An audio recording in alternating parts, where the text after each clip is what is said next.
You're good. Thanks, Ted. Good morning, everyone. We're going to talk health and wellness. We've got 5 minutes to wellness, or about 4 minutes and 30 seconds now.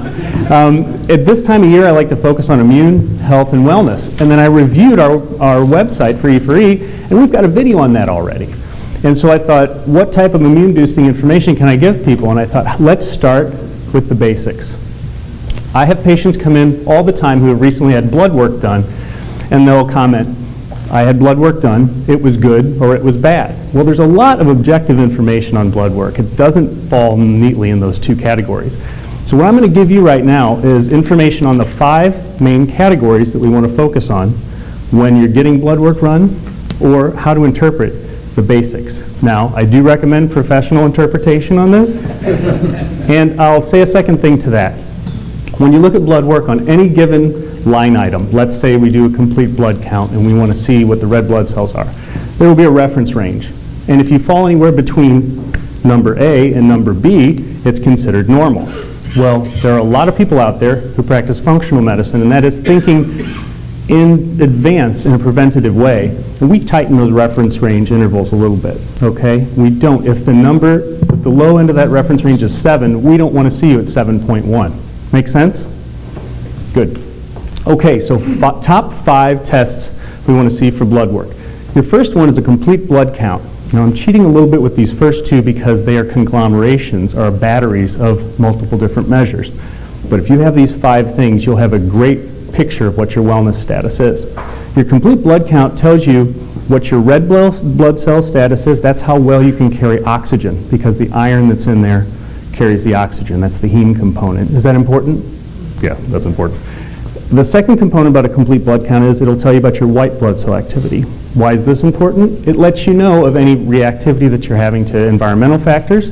There's a certain type of white blood cell that will go through the roof if you're allergic to mold and you've been in St. Louis over the last 2 months. So your blood count is crucially important because it gives you great information on oxygen carrying capacity and your immune system's function. Important? Yes. Second one is comprehensive metabolic panel. The metabolic component in there says to us, we're wondering how well your body is metabolizing or processing energy using the glucose fuel, which is your common currency that all food is turned into, and that in combination with oxygen for the process of energy. So these 2 alone account for a lot. Next one is your lipid panel. Oftentimes people want to know, is my cholesterol too high? Well, the measure is much more important to know the ratios between certain subfractions of cholesterol, and again, a qualified practitioner can help you figure that out.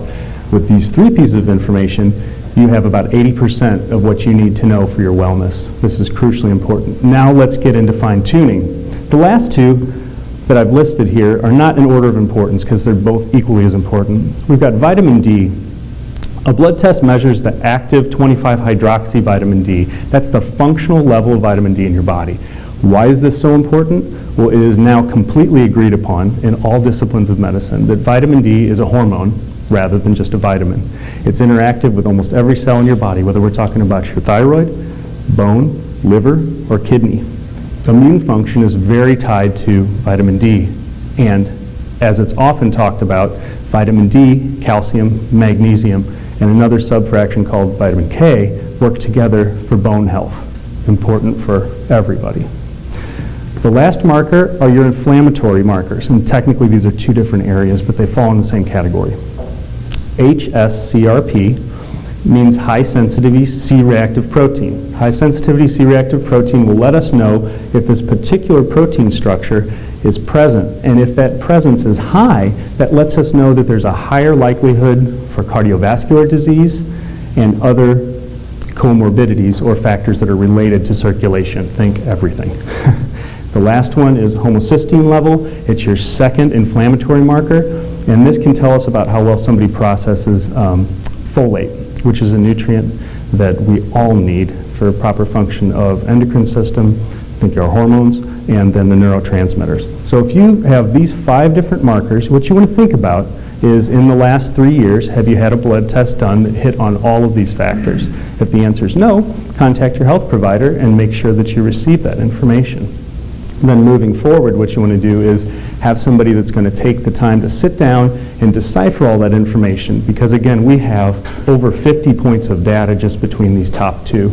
You need to decipher that on your own. That's not a call from a nurse that tells you your blood work looked fine. There's more to know there, okay? So gather that information and call on somebody practicing functional medicine who can help you with that. Everybody, be well. Thank you.